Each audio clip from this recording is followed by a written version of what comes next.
L'apôtre Paul a exprimé dans Philippiens que la chose la plus importante dans la vie n'était pas tout ce qui est dans ce monde contribue à une vie pleine et heureuse. Il dit, je cite, connaître le Christ Jésus mon Seigneur, voilà le plus important. À mon avis, tout ce qu'on gagne, ce n'est rien à côté de cette connaissance. Pour lui, j'ai tout abandonné.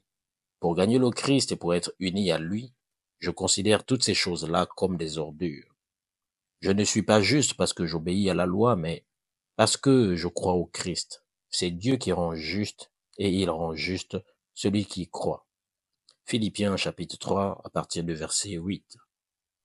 Lorsque l'homme qui a écrit la moitié du Nouveau Testament cherchait encore à connaître Dieu, des décennies après sa conversion, c'est qu'il doit y avoir une profondeur dans la connaissance de Dieu qui va bien au-delà du simple fait d'être sauvé et qui certainement est à la portée du chrétien moyen.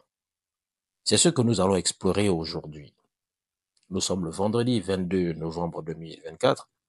Je vous souhaite à tous encore la bienvenue dans ce podcast intitulé « Que dit la Bible ?» Le ministère Actes des Fils de Dieu présente « Que dit la Bible ?» Un examen quotidien des Écritures dont le contenu et la puissance permettent de construire la véritable image de Dieu dans la vie de ceux qui l'écoutent. Nous prions que la parole de Dieu devienne vivante dans votre cœur pendant que vous l'écoutiez. Et maintenant, écoutons Serge. Au moment où l'apôtre Paul écrit ces lignes aux Philippiens, il s'était converti depuis des dizaines d'années. Il avait parcouru le monde et avait été utilisé par Dieu, comme peu d'hommes l'ont été, ne le seront peut-être jamais. Pourtant, il cherchait encore à mieux connaître Dieu. Nous devons donc nous rendre compte que la connaissance de Dieu ne se limite pas à devenir chrétien.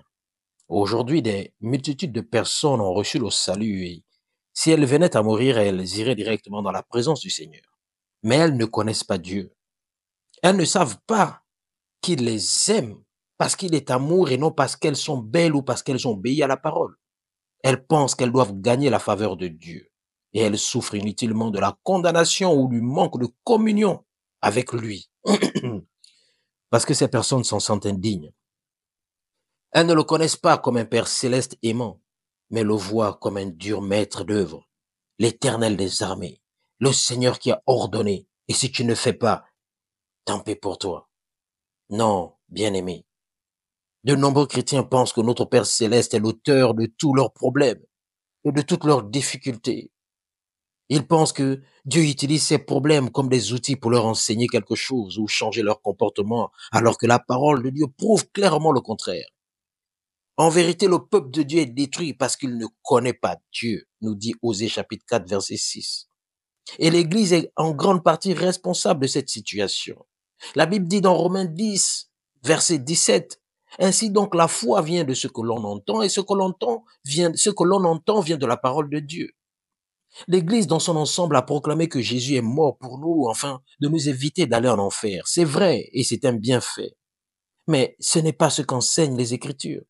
Jean chapitre 3 verset 16 nous dit, car Dieu a tant aimé le monde qu'il a donné son Fils unique afin que quiconque croit en lui ne périsse pas mais qu'il ait la vie éternelle.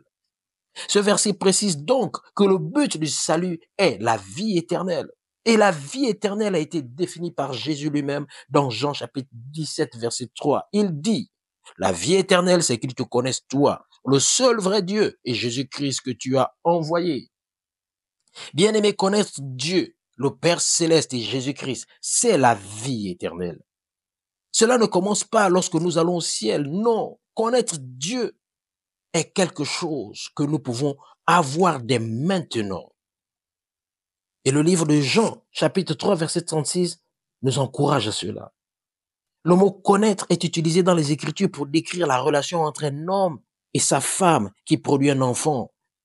On peut voir ça dans Genèse chapitre 4, verset 1. Il parle d'intimité. Donc, connaître Dieu, c'est parler de l'intimité avec Dieu.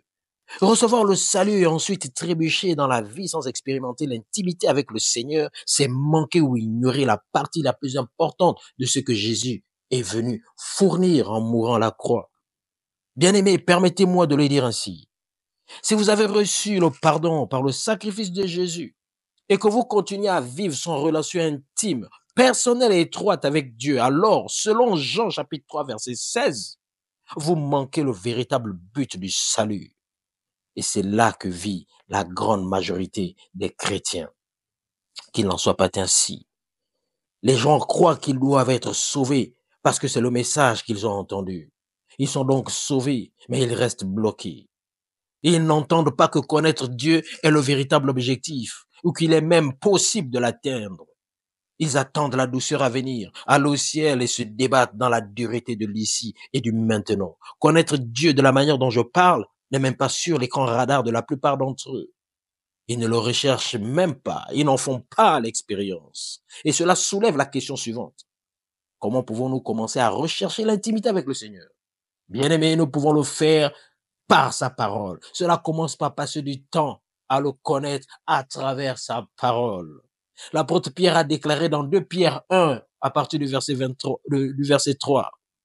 Selon que sa divine puissance nous a donné tout ce qui concerne la vie et la piété, par la connaissance de celui qui nous a appelés à la gloire et à la vertu. Des promesses extrêmement grandes et précieuses nous ont été données afin que vous ayez part à la nature divine, en échappant à la corruption qui est dans le monde par la convoitise. Comme c'est merveilleux d'entendre ces choses. C'est par la connaissance de Dieu que nous pouvons recevoir tout ce qui concerne la vie et la piété.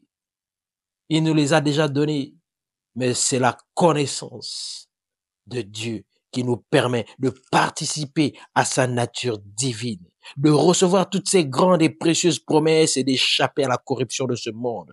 Quelle affaire! Connaître la parole de Dieu, c'est connaître Dieu bien-aimé. Jean chapitre 1, verset 1 à 3 dit, au commencement était la parole, et la parole était avec Dieu, et la parole était Dieu.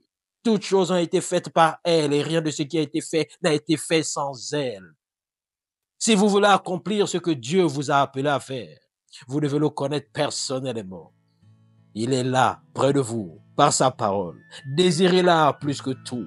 Passez du temps à la lire, méditez-la, voyez-vous en elle et laissez-la dominer vos pensées, attitudes et émotions. Et vous verrez que Dieu, ce qu'il dit, s'accomplit.